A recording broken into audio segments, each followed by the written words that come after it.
N വിജയന്റെ മരണം mobile phone forensic പരിശോധനയ്ക്ക് വിധേയമാക്കും. വയനാട് DCC ട്രഷററായിരിക്കെ ജീവനൊടുക്കിയ എൻ വിജയന്റെ മൊബൈൽ ഫോറൻസിക് പരിശോധനയ്ക്ക് വിധേയമാക്കും. എന്തെങ്കിലും രേഖകൾ മൊബൈൽ ഫോണിൽ സൂക്ഷിച്ചിരുന്നോ എന്നതടക്കമുള്ള കാര്യങ്ങൾ പരിശോധിക്കും. കൈയക്ഷരം പരിശോധിക്കാനുള്ള നടപടികൾ പുരോഗമിക്കുകയാണ്.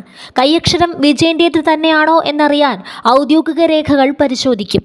അതിനായി ബാങ്കുകളെ ഉൾപ്പെടെ പോലീസ് സമീപിച്ചിട്ടുണ്ട്. ഈ രേഖകൾ ഫോറൻസിക് പരിശോധന നടത്തുന്നതിനായി കോടതിയിൽ അപേക്ഷകൾ നൽകും. എൻ വിജയന് സാമ്പത്തിക പ്രശ്നങ്ങൾ ഉണ്ടായിരുന്നുവെന്നാണ് മൂത്ത മകൻ വിജിലൻസിന് മൊഴി നൽകിയിരുന്നത്.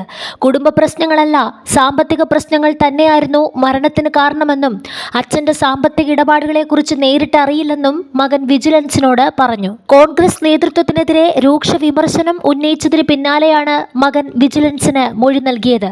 എൻ വിജയന്റെ ആത്മഹത്യയ്ക്ക് കാരണം കോൺഗ്രസ് നേതാക്കൾക്ക് വേണ്ടി നടത്തിയ സാമ്പത്തിക ഇടപാടുകളെന്ന കുടുംബത്തിന്റെ ആരോപണം കോൺഗ്രസ് നേതൃത്വം തള്ളി. അതേസമയം എൻ വിജയന്റെ മരണത്തിൽ കോൺഗ്രസ് പാർട്ടി പ്രതിരോധത്തിലല്ലെന്ന് അഡ്വക്കേറ്റ് TM സിദ്ദിഖ് MLA മാധ്യമപ്രവർത്തകരുമായി സംസാരിക്കുകയായിരുന്നു അദ്ദേഹം. പാർട്ടി നേരത്തെ ചില അന്വേഷണങ്ങൾ നടത്തിയിരുന്നു. വിജയന്റെ മരണവുമായി ബന്ധപ്പെട്ട് KPCC വീണ്ടും അന്വേഷണം പ്രഖ്യാപിച്ചിട്ടുണ്ട്. ആ റിപ്പോർട്ട് ഉടൻ വരുമെന്ന് T സിദ്ദിഖ് പറഞ്ഞു.